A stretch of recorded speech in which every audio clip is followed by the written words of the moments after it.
మీరు కొత్తగా business start చేయాలనుకుంటున్నారా? మార్చ్ 16-17 హైటెక్స్ లో ఫ్రాన్సెస్ ఇండియా బిగ్గెస్ట్ ఫ్రో ఎక్స్పో. నమస్తే, నేను Keshav. Welcome to Suman TV. ఆంధ్రప్రదేశ్లో ఎన్నికల నగారా మోగింది. అలాగే అభ్యర్థులకు సంబంధించినటువంటి జాబితాలపైన కూడా ఒక స్పష్టత వచ్చేసింది. ఇప్పటివరకు ఆంధ్రప్రదేశ్లో ఉన్నటువంటి రాజకీయ పార్టీలు ఎక్కువగా ఉమ్మడి గోదావరి జిల్లాలపైనే ఫోకస్ పెడుతున్నటువంటి పరిస్థితి ఉంది. సో ఉమ్మడి గోదావరి జిల్లాల్లో వైఎస్ఆర్సీపీ అన్ని నియోజకవర్గాలకి అభ్యర్థులను ప్రకటించేసింది. అందులో 70% నియోజకవర్గాలకి కూటమి తరపున అభ్యర్థులను ప్రకటించింది తెలుగుదేశం, జనసేన పార్టీ. బీజేపీ ఇంకా పెండింగ్లో ఉన్నటువంటి పరిస్థితి. ఎవరి పట్టు ఎలా ఉంది, ఏ నియోజకవర్గంలో ఎవరితో ఎవరు తలపడబోతున్నారు? మొత్తంగా గోదావరి జిల్లాల పరిధిలో చూస్తే 34 నియోజకవర్గాలు ఉంటాయి. అలానే ఇప్పుడు కొత్తగా ఏర్పడినటువంటి జిల్లాల పార్లమెంటు స్థానాలని దృష్టిలో పెట్టుకొని చూస్తే కనుక 35 అసెంబ్లీ స్థానాలు ఈ పరిధిలోకి వస్తున్నటువంటి పరిస్థితి. సో ఈ 35 అసెంబ్లీ స్థానాల్లో ఎవరు ఎక్కడ బరిలో దిగుతున్నారు, ఎవరికి ఎక్కువ అవకాశాలు ఉన్నాయి, ఈ అంశాలను ఒకసారి విశ్లేషించేటువంటి ప్రయత్నం చేద్దాం. మొత్తంగా గోదావరి జిల్లాలో మొదట వచ్చేటువంటి లోక్సభ స్థానం చూస్తే కాకినాడ జిల్లా లేదా కాకినాడ లోక్సభ పరిధి లెక్క చూస్తే కనుక 7 నియోజకవర్గాలు ఈ పరిధిలో వచ్చేటువంటి నియోజకవర్గాలు ఉన్నాయి. అన్ని నియోజకవర్గాలకి అధికార వైఎస్ఆర్సీపీ అభ్యర్థుల్ని ప్రకటించేసింది. ఒకే జాబితాలో మొత్తం అన్ని నియోజకవర్గాలకు ఇచ్చేసింది. సో వాళ్ళు ఎవరు? అలానే 2 జాబితాల్లో తెలుగుదేశం పార్టీ తన అభ్యర్థులను ప్రకటించింది. జనసేన పార్టీ కూడా తొలి జాబితాలోనే ఇందులో తీసుకోబోతున్నటువంటి దానికి సంబంధించి క్లారిటీ ఇచ్చింది. ఆ తర్వాత పవన్ కళ్యాణ్ కూడా అధికారికంగా తన పోటీ చేయబోయేటువంటి స్థానానికి సంబంధించినటువంటి ప్రకటన చేసేశారు రెండో జాబితాగా. సో ఓవరాల్గా చూస్తే తుని నియోజకవర్గం నుంచి దాడిశెట్టి రాజా మంత్రి మరోసారి అక్కడి నుంచే బరిలో దిగుతున్నారు. యనమల రామకృష్ణుడి నియోజకవర్గం అయితే గత 2-3 ఎన్నికలుగా యనమల ఫ్యామిలీ వరుస ఓటమిలు పాలవుతున్నటువంటి పరిస్థితి ఉంది. ఈసారి యనమల దివ్య, యనమల రామకృష్ణుడు కుమార్తె ఇక్కడి నుంచి తన అదృష్టాన్ని పరీక్షించుకోబోతుంది. కూటమి తరపున తెలుగుదేశం పార్టీ అభ్యర్థిగా ఆమె తుని నియోజకవర్గం నుంచి బరిలో దిగుతున్నారు. ఇక జగ్గంపేట నియోజకవర్గానికి సంబంధించి తోట నరసింహంకి వైఎస్ఆర్సీపీ టికెట్ కేటాయించింది. జ్యోతుల నెహ్రూ తెలుగుదేశం పార్టీ తరపు నుంచి అక్కడ బరిలో దిగుతున్నటువంటి నాయకుడు. 2014లో జ్యోతుల నెహ్రూ అక్కడి నుంచి గెలుపొందారు. 2019లో ఓటమి పాలయ్యారు. సో మరొకసారి అదే నియోజకవర్గం నుంచి తన అదృష్టాన్ని జ్యోతుల నెహ్రూ పరీక్షించుకోబోతున్నారు. ఇక పెద్దాపురం నియోజకవర్గానికి సంబంధించి దావులూరి దొరబాబుని వైఎస్ఆర్సీపీ అభ్యర్థిగా ప్రకటించింది. నిమ్మకాయల చినరాజప్ప ఇప్పటికే అక్కడ 2 సార్లు పెద్దాపురం నియోజకవర్గం నుంచి ఎమ్మెల్యేగా గెలుపొందారు. ప్రస్తుతం కూడా సిట్టింగ్ ఎమ్మెల్యే. సో హ్యాట్రిక్ కొట్టడానికి ఆయన తహతహలాడుతున్నటువంటి పరిస్థితి ఉంది. అవకాశం ఏ విధంగా ఉంటుందో వేచి చూడాలి. ఇక కాకినాడ రూరల్ నియోజకవర్గానికి సంబంధించి కురసాల కన్నబాబు మాజీ మంత్రి 2009 ప్రజారాజ్యంలో ఒకసారి ఎమ్మెల్యే అయ్యారు. 2014లో ఓడిపోయారు. 2019లో అదే నియోజకవర్గం నుంచి మరొకసారి గెలిచారు. ఇప్పుడు 3వసారి తన అదృష్టాన్ని పరీక్షించుకోవడానికి కన్నబాబు రెడీ అవుతున్నారు. ఆయనకి ప్రత్యర్థిగా పంతం నానాజీ జనసేన పార్టీ అభ్యర్థిగా బరిలోకి దిగుతున్నారు. మొదటి జాబితాలోనే పంతం నానాజీకి టికెట్ అనౌన్స్ చేసింది జనసేన పార్టీ. సో వీళ్ళ మధ్య పోరు ఏ విధంగా ఉంటుందో వేచి చూడాలి. ఇక పిఠాపురం రాష్ట్ర వ్యాప్తంగా ఆసక్తి రేకెత్తించినటువంటి నియోజకవర్గం. పిఠాపురం నుంచి పవన్ కళ్యాణ్ బరిలో దిగుతారనేటువంటి చర్చ గత కొంతకాలంగా జరుగుతుంది. ఫైనల్గా ఆయన అధికారికంగా ప్రకటించేశారు పిఠాపురం బరిలో ఎమ్మెల్యేగా దిగుతున్నట్టుగా. సో ఆయనకు ప్రత్యర్థి ఎవరు అనేటువంటి విషయంలో ఆసక్తికరమైనటువంటి చర్చ జరిగింది. వంగా గీత లేదంటే మాజీ ఎంపీ ముద్రగడ పద్మనాభం బరిలో దిగుతారు అనేటువంటి చర్చ జరిగింది. కానీ ఫైనల్గా వైఎస్ఆర్సీపీ వంగా గీతకే అవకాశాన్ని ఇచ్చింది. 2009లో ఇక్కడ ఎమ్మెల్యేగా గెలుపొందింది ప్రజారాజ్యం తరపున ఆవిడ. ఇప్పుడు ప్రస్తుతం ఆమె కాకినాడ ఎంపీగా ఉన్నారు. పవన్ కళ్యాణ్ పైన ఏ విధంగా పైచేయి సాధిస్తారో చూడాలి. ఆసక్తికరంగా మహిళని పవన్ కళ్యాణ్ పైన పోటీలో కంటిన్యూ చేయడం అనేది ఇప్పుడు ఆసక్తికరంగా సాగుతున్నటువంటి చర్చ రాష్ట్ర వ్యాప్తంగా. సో ఫలితం ఎలా ఉంటుందో దాన్ని బట్టి తర్వాత కామెంట్స్ మనం చూద్దాం. ఇక ప్రతిపాడు నియోజకవర్గానికి సంబంధించి వరుపుల సుబ్బారావుని డిక్లేర్ చేసింది వైఎస్ఆర్సీపీ. అలానే తెలుగుదేశం పార్టీ నుంచి కూటమి తరపున వరుపుల సత్యప్రభ బరిలో దిగుతుంది. ఆమె పేరు కూడా అధికారికంగా అనౌన్స్ చేశారు. ఇక కాకినాడ అర్బన్ నియోజకవర్గానికి సంబంధించి ద్వారంపూడి చంద్రశేఖర్ రెడ్డి బరిలో దిగుతున్నారు. ఇక్కడ నుంచి ఎవరు బరిలో దిగుతారు కూటమి తరపున అనేది క్లారిటీ లేదు. తెలుగుదేశం ఈ సీటు తీసుకుంటుందా లేదా చాలా కాలంగా జనసేన పార్టీ వైఎస్ఆర్సీపీ అరాచకాలు అలానే ద్వారంపూడి చంద్రశేఖర్ రెడ్డి అరాచకాల పైన పోరాటం అనేటువంటి పేరుతో అనేక ప్రకటనలు చేశారు పవన్ కళ్యాణ్ కూడా. ఈ నేపథ్యంలో జనసేన పార్టీ ఈ సీటు తీసుకుంటుంది. దీని మీద ఇంకా క్లారిటీ లేదు. నెక్స్ట్ జాబితాలో వాళ్ళకి క్లియరెన్స్ ఇచ్చేటువంటి అవకాశం ఉంది. సో కాకినాడ పరిధిలో ఒక నియోజకవర్గం మినహా అన్ని నియోజకవర్గాల్లో ఎవరు పోటీ అనేటువంటి విషయంలో క్లియర్ పిక్చర్ వచ్చేసింది. ఇక గోదావరి జిల్లాలో మరొక ముఖ్యమైనటువంటి నియోజకవర్గం అలానే కోనసీమ జిల్లా అమలాపురం పార్లమెంటరీ స్థానం పరిధిలో ఎవరెవరు బరిలో దిగుతున్నారనేటువంటి విషయాన్ని కూడా ఒకసారి పరిశీలిద్దాం. దాదాపు ఇక్కడ కూడా అంతా క్లియర్ పిక్చర్ కనిపిస్తున్నటువంటి పరిస్థితి ఉంది. అధికారికంగా 2 అభ్యర్థులు ఇంకా ప్రకటించకపోయినప్పటికీ కూడా జనసేన పార్టీ తరఫున వీరిద్దరే దిగుతారనేటువంటి చర్చ నడుస్తున్నటువంటి పరిస్థితి. అమలాపురం పార్లమెంటరీ స్థానం పరిధిలోకి వచ్చేటువంటి నియోజకవర్గాలు ఇవి. అమలాపురం లోక్సభ స్థానం కాబట్టి దీన్ని అంబేద్కర్ కోనసీమ జిల్లాగా పిలుస్తున్నటువంటి పరిస్థితి ఉంది. కొత్తగా ఏర్పడినటువంటి జిల్లాల జాబితాలో ఈ జిల్లా స్థానం అది. ఇక ముమ్మిడివరం నుంచి పొన్నాడ సతీష్ సిట్టింగ్ ఎమ్మెల్యేని మరొకసారి అవకాశం కల్పించింది వైఎస్ఆర్సీపీ. దాట్ల సుబ్బరాజు తెలుగుదేశం పార్టీ నుంచి కూటమి తరపున పోటీలో దిగబోతున్నారు. పి గన్నవరంకి సంబంధించి విప్పర్తి వేణుగోపాల్ బరిలో దిగుతున్నారు వైఎస్ఆర్సీపీ తరపున. తెలుగుదేశం పార్టీ కూటమి తరపున మహాసేన రాజేష్ పేరుని అనౌన్స్ చేశారు. అయితే వివిధ సందర్భాల్లో వచ్చినటువంటి వ్యతిరేకతల నేపథ్యంలో రాజేష్ తాను బరిలో దిగడం లేదనేటువంటి ఒక ప్రకటన చేశారు. ఆ తర్వాత కొత్త అభ్యర్థిని ప్రకటించలేదు, పాత అభ్యర్థి పోటీ చేయడం లేదనేటువంటి విషయంలో కూడా కూటమి తరపున ఎలాంటి క్లారిటీ లేదు. కాబట్టి ప్రస్తుతానికి రాజేష్ని అభ్యర్థిగా పరిగణించినప్పటికీ కూడా ఇక్కడ క్లారిటీ రావాల్సినటువంటి నియోజకవర్గాలు 2 మాత్రమే ఉన్నాయని అనుకోవాల్సి ఉంది. ఒకవేళ రాజేష్ను కూడా మారిస్తే, ఎందుకంటే 2 నెలల సమయం ఉంది ఎన్నికలకు సంబంధించినటువంటి అంశాలను చూసేటువంటి క్రమంలో, కాబట్టి ఈ నెల రోజుల్లో ఏ పరిణామం అయినా జరగవచ్చు. కాబట్టి మనం అప్పుడే కన్క్లూజన్ రాలేము. ప్రస్తుతానికైతే రాజేష్ను ప్రత్యర్థిగా పరిగణిద్దాం. ఇక కొత్తపేట నియోజకవర్గానికి సంబంధించి చెర్ల జగ్గిరెడ్డి బరిలో దిగుతున్నారు. వైఎస్ఆర్సీపీ నుంచి బండారు సత్యానందరావు మరొకసారి ఈ నియోజకవర్గం నుంచి బరిలో దిగుతున్నారు. ఇక తెలుగుదేశం పార్టీ అభ్యర్థిగా కూటమి తరపున ఆయన బరిలో దిగుతున్నారు. మండపేట నియోజకవర్గానికి సంబంధించి వేగుల జోగేశ్వరరావు తెలుగుదేశం పార్టీ అభ్యర్థిగా, కూటమి అభ్యర్థిగా సిట్టింగ్ ఎమ్మెల్యే 3వ ఆయన బరిలో దిగుతున్నటువంటి పరిస్థితి ఉంది. ఇక తోట త్రిమూర్తులు ఆయనకు ప్రత్యర్థిగా నిలుస్తున్నారు వైఎస్ఆర్సీపీ తరపు నుంచి. రాజోలు నియోజకవర్గంలో రాజకీయం ఆసక్తికరంగా మారింది. అక్కడ ఎమ్మెల్యేగా గెలుపొందినటువంటి రాపాక వరప్రసాద్ అమలాపురం లోక్సభ స్థానానికి ఎంపీగా పోటీ చేస్తున్నటువంటి పరిస్థితి. ఈ నేపథ్యంలో తెలుగుదేశం పార్టీ నుంచి చివరి నిమిషంలో వచ్చినటువంటి గొల్లపల్లి సూర్యారావుకి వైఎస్ఆర్సీపీ టికెట్ ఇచ్చింది. జనసేన పార్టీ కోటాలో మొదటి నియోజకవర్గంగా అనౌన్స్ చేసింది రాజోలు నియోజకవర్గమే, కానీ అభ్యర్థి విషయంలో ఇంకా క్లారిటీ లేదు. ప్రస్తుతానికి దేవ వరప్రసాద్ పేరు వినిపిస్తుంది. గత 2 ఎన్నికల్లో వైఎస్ఆర్సీపీ తరపు నుంచి పోటీ చేసి ఓటమి పాలైనటువంటి బొంతు రాజేశ్వరరావు కూడా ఇక్కడ టికెట్ ఆశిస్తున్నటువంటి పరిస్థితి ఉంది. ఎవరిని ఫైనల్ చేస్తుందో ఇక జనసేన ఛాయిస్గా చూడాలి. సో ఆ లెక్కల ప్రకారం చూస్తే ఈ 2 నియోజకవర్గాల్లో స్టిల్ ఇంకా కన్ఫ్యూజన్ ఉన్నట్టుగానే మనం చూడాల్సి ఉంటుంది. క్వశ్చన్ మార్క్ అలానే ఉన్నటువంటి పరిస్థితి. ఇక అమలాపురం నియోజకవర్గానికి సంబంధించి సిట్టింగ్ ఎమ్మెల్యే పినిపే విశ్వరూప్కి వైఎస్ఆర్సీపీ టికెట్ ఖరారు చేసింది. మిత్రపక్షాల కోటాలో ఈ సీటు జనసేనకు వెళుతుందని ప్రచారం జరుగుతున్నటువంటి నేపథ్యంలో శెట్టిబత్తుల రాజబాబుకి ఈ సీటు దక్కేటువంటి అవకాశాలు ఎక్కువగా కనిపిస్తున్నాయి. ఇంకా అధికారికంగా ప్రకటించలేదు. సో ఈ కన్ఫ్యూజన్ మనం దృష్టిలో పెట్టుకుని చూస్తే 3 నియోజకవర్గాల్లో, అమలాపురం అంటే కోనసీమ జిల్లా పరిధిలో 3 నియోజకవర్గాల్లో మిత్రపక్షాలు ఇంకా అభ్యర్థుల విషయంలో మరింత స్పష్టత ఇవ్వాల్సినటువంటి పరిస్థితి ఉంది. ఇంకా రామచంద్రాపురానికి సంబంధించి పిల్లి సూర్యప్రకాష్ని, పిల్లి సుభాష్ చంద్రబోస్ కుమార్ని అభ్యర్థిగా అనౌన్స్ చేసింది వైఎస్ఆర్సీపీ. వాసంశెట్టి సుభాష్ని తెలుగుదేశం పార్టీ అభ్యర్థిగా నిలబెడుతుంది. అంటే కాకినాడ జిల్లాలో 1 సీటు, ఇక్కడ చూస్తే 3 సీట్లు, మొత్తం 4 సీట్లపైన మిత్రపక్షాలు ఇంకా క్లారిటీ ఇవ్వాల్సినటువంటి పరిస్థితి కనిపిస్తుంది ఈ 2 నియోజకవర్గాల పరిధిలో చూస్తేనే. ఇక 3వ ముఖ్యమైనటువంటి నియోజకవర్గం రాజమండ్రి లోక్సభ పరిధిని ఒకసారి మనం పరిశీలించేటువంటి ప్రయత్నం చేద్దాం. ఇది ప్రస్తుతం కొత్తగా ఏర్పడినటువంటి తూర్పుగోదావరి జిల్లాగా పిలిచేటువంటి ప్రాంతం. కాకినాడ జిల్లా, అమలాపురం జిల్లా మనం ఆల్రెడీ చూసాం. ఇది తూర్పుగోదావరి జిల్లా లెక్క. ఇక్కడ కూడా ఆల్రెడీ ఆల్మోస్ట్ అన్ని సీట్ల విషయంలో కూడా ఒక క్లారిటీ వచ్చేసినటువంటి పరిస్థితి రాజమండ్రి లోక్సభ స్థానం పరిధిలో. రాజమండ్రి అర్బన్ నుంచి మార్గాని భరత్, ప్రస్తుతం రాజమండ్రి ఎంపీగా ఉన్నటువంటి మార్గాని భరత్ ఎమ్మెల్యేగా బరిలో దిగుతున్నారు రాజమండ్రి అర్బన్ నుంచి. అక్కడ ఆదిరెడ్డి భవానీ సిట్టింగ్ ఎమ్మెల్యే, ఆమె భర్త వాసు. సో ఈయన ఆ ఫ్యామిలీ నుంచే బరిలో దిగుతున్నారు కాబట్టి అదృష్టం ఎవరిని వరిస్తుందో చూడాలి. ఇక అనపర్తి నుంచి డాక్టర్ సూర్యనారాయణ రెడ్డి అభ్యర్థిత్వాన్ని వైఎస్ఆర్సీపీ ఖరారు చేసింది. నల్లమిల్లి రామకృష్ణారెడ్డి గతంలో పోటీ చేసి ఓడిపోయినటువంటి నాయకుడికి మరీ ఒకసారి అవకాశం ఇచ్చింది తెలుగుదేశం పార్టీ. కూటమి తరపున ఆయన బరిలో దిగుతున్నారు. ఇక రాజానగరం నుంచి జక్కంపూడి రాజా మరోసారి తన అదృష్టాన్ని పరీక్షించుకోబోతున్నారు. అయితే ఆయనకు ప్రత్యర్థిగా జనసేన పార్టీ బత్తుల బలరామకృష్ణ నిలబెట్టింది. ఇది జనసేన కోటాలో అనౌన్స్ చేసినటువంటి మొదటి 2 సీట్లలో 1 సీట్ ఇది. ఇక నిడదవోలు నియోజకవర్గం పరిస్థితి చూస్తే కనుక గెడ్డం శ్రీనివాస్ నాయుడిని అభ్యర్థిగా వైఎస్ఆర్సీపీ ఖరారు చేసింది. ఇక్కడ కూడా జనసేన పార్టీ తన అభ్యర్థిగా కందుల దుర్గేష్ని అధికారికంగా ప్రకటించింది.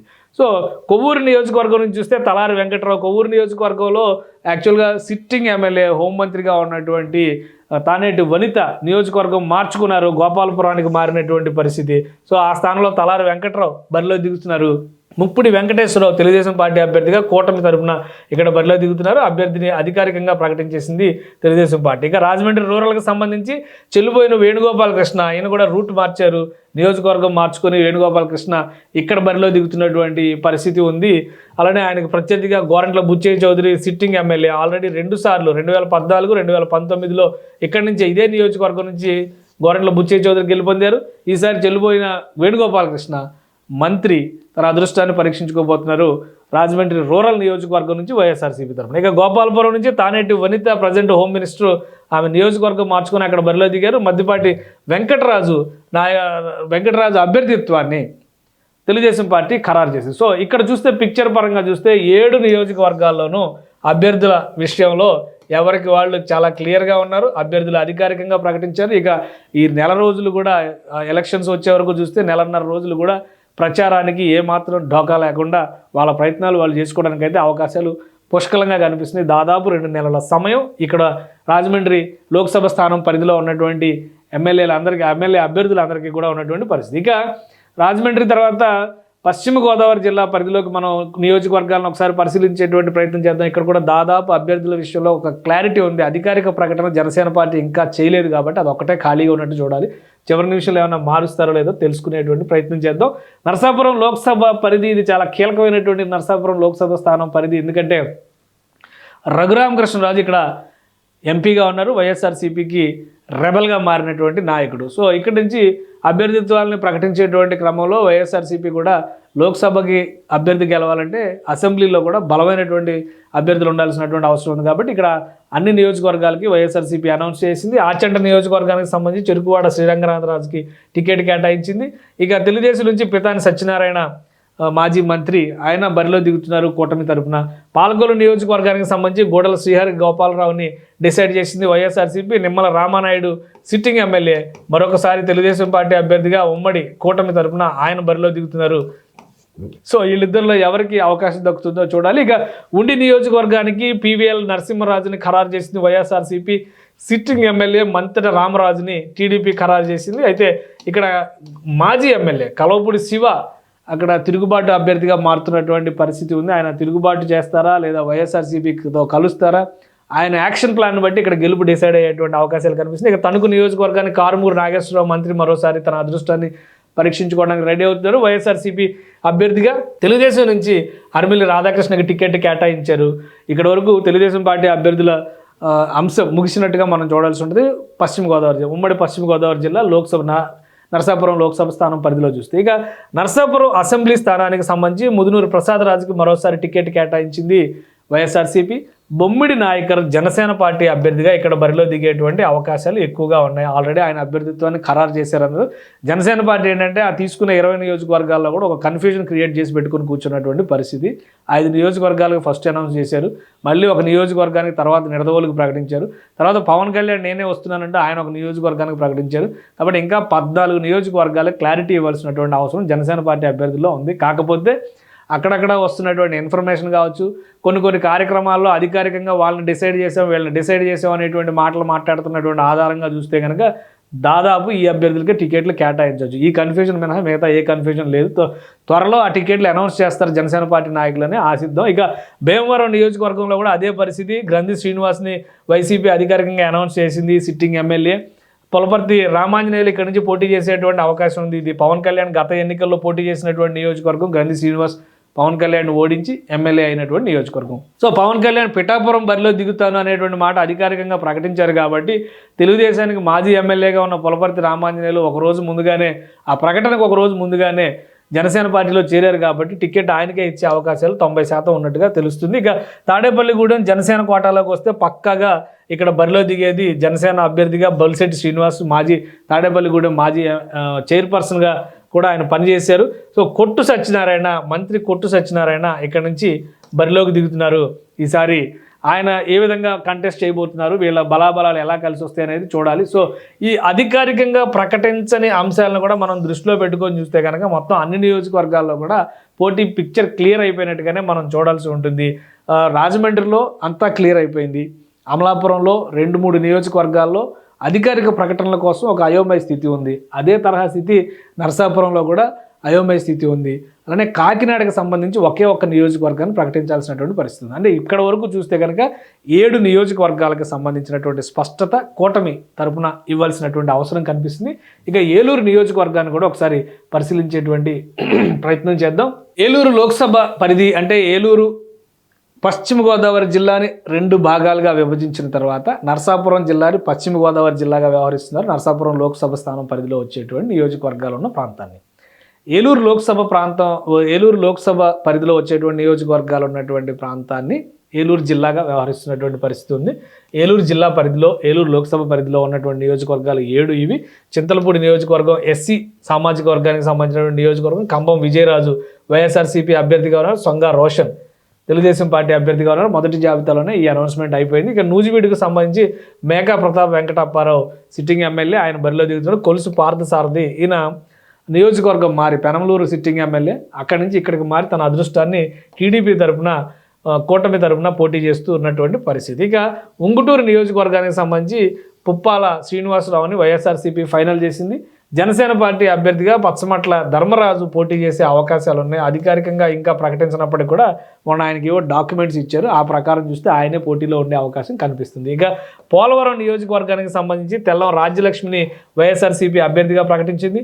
ఏలూరు నియోజకవర్గానికి సంబంధించి ఆళ్ల కాళీకృష్ణ శ్రీనివాస్ని వైఎస్ఆర్సీపీ అభ్యర్థిగా ప్రకటించింది. ఈ 2 నియోజకవర్గాలకి కూటమి ఇంకా అభ్యర్థులను పెట్టలేదు. కూటమి తరఫున ఎవరిని ఇవ్వబోతున్నారు అనేది ముఖ్యం. అలానే పోలవరం నియోజకవర్గం జనసేన పార్టీ కోటాలోకి వెళ్తుందనేటువంటి ప్రచారం కూడా గట్టిగా జరుగుతుంది. చివరి నిమిషంలో జనసేన తీసుకుంటుందా, అది బీజేపీ తీసుకుంటుందా, ఇంకా డిసైడ్ చేయాలి. ఏలూరు కూడా బీజేపీ కోటాలోకి వెళ్ళవచ్చు అనేటువంటి ఒక చర్చ నడుస్తున్నటువంటి నేపథ్యంలో కూటమి ఇక్కడ క్లారిటీ ఇవ్వాల్సినటువంటి అవసరం ఉంది. దెందులూరుకు సంబంధించి అబ్బాయి చౌదరి సిట్టింగ్ ఎమ్మెల్యే, ఆయనకి ఒకసారి అవకాశం వచ్చింది, మళ్ళీ ఇంకోసారి ఆయనకే టికెట్ కేటాయించింది వైసీపీ. ఇక చింతమనేని ప్రభాకర్, ఆయనకి టికెట్ ఇవ్వకపోవచ్చు అని అనుకున్నారు. చివరి నిమిషంలో టీడీపీ టికెట్ ఖరారైంది. ఇక కైకలూరు నుంచి దోలం నాగేశ్వరరావు ఇక్కడ బరిలో దిగుతున్నారు వైఎస్ఆర్సీపీ తరఫున. కైకలూరు నియోజకవర్గం బీజేపీ కోటాలోకి వెళ్ళేటువంటి అవకాశం ఉన్న నియోజకవర్గం అనేటువంటి ప్రచారం విస్తృతంగా జరుగుతుంది. సో ఇక్కడ మనం చూస్తే ఏలూరు లోక్సభ స్థానం పరిధిలో ఉన్నటువంటి నియోజకవర్గాల్లో మొత్తం 4 నియోజకవర్గాలపైన ఒక క్లారిటీ లేనటువంటి పరిస్థితి ఉంది. 4 నియోజకవర్గాలు ఇక్కడ క్లారిటీ రావాల్సినటువంటి పరిస్థితి ఉంది. సో ఇవి 4 నియోజకవర్గాలు. అక్కడ ఉన్నటువంటి 3 నియోజకవర్గాలు, అంటే నరసాపురం పరిధిలో ఉన్నటువంటి 3 నియోజకవర్గాలు, రాజమండ్రి అంతా క్లియర్గా ఉంది. అమలాపురంలో ఉన్నటువంటి 2 నియోజకవర్గాల్లో క్లారిటీ రావాల్సినటువంటి అవసరం ఉంది. ఆ 2 నియోజకవర్గాలు. సో 7, 8, 9 అనుకుంటే కనుక కాకినాడ జిల్లా పరిధిలో ఉన్నటువంటి ఒక నియోజకవర్గం. మొత్తం 10 నియోజకవర్గాలకు సంబంధించి ఇంకా స్పష్టత రాలేదు కూటమికి సంబంధించినటువంటి అభ్యర్థుల విషయంలో. ఇది చాలా ముఖ్యమైనటువంటి అంశం.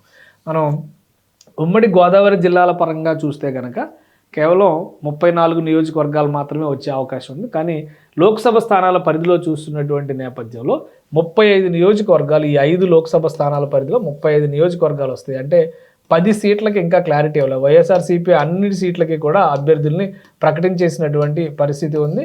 కూటమి నుంచి మాత్రం 10 సీట్ల పైన ఇంకా క్లారిటీ రావాల్సినటువంటి పరిస్థితి ఉంది. సో ఎంత త్వరగా అభ్యర్థులను ప్రకటిస్తే అంత వెసులుబాటు దొరుకుతుంది. ఎందుకంటే గోదావరి జిల్లాలపైనే జనసేన పార్టీ ఎక్కువ ఆశలు పెట్టుకున్నటువంటి పరిస్థితి ఉంది. నియోజకవర్గాలు ఏవనేది ఇంకా తేలలేదు, అభ్యర్థులు ఎవరనేది తేలలేదు. నియోజకవర్గాలు తేలినా అభ్యర్థులను ఫైనల్ చేసినా కానీ అధికారికంగా ప్రకటించడం కోసం మాత్రం ఇంకా తాత్సార ధోరణిని అవలంబిస్తున్నటువంటి పరిస్థితి ఉంది. వీలైనంత వేగంగా ఈ తాత్సార ధోరణిని వదిలించుకొని కూటమి తరపున జనసేన పార్టీ కనుక రంగంలో దిగితే కొంత ప్రయోజనం ఇంప్రూవ్ అయ్యేటువంటి అవకాశం ఉంటుంది. లేని పక్షంలో ఇబ్బందులు తప్పని పరిస్థితులు ఉంటాయి. ఎందుకంటే జనసేన పార్టీ, టీడీపీ అలానే బీజేపీతో పోల్చి చూసినప్పుడు అధికార పార్టీ వైఎస్ఆర్సీపీ ఒక అడుగు ముందు వేస్తున్నటువంటి పరిస్థితి ఉంది. ప్రతి సందర్భంలోనూ అదే ధోరణి కనిపిస్తుంది. కాబట్టి ప్రచారానికి సంబంధించినటువంటి సమయాన్ని అభ్యర్థులకు ఎక్కువ ఇవ్వాల్సినటువంటి అవసరం ఉంది. కాబట్టి ఈ నియోజకవర్గాల్లో ఎంత త్వరగా టికెట్లు డిక్లేర్ చేస్తే అంత వేగంగా పనులు జరిగేటువంటి అవకాశం అయితే కనిపిస్తుంది. సుమన్ టీవీలో మీ పర్సనల్ అండ్ బిజినెస్ ప్రమోషన్స్ కోసం కింది నెంబర్కి కాంటాక్ట్ చేయండి.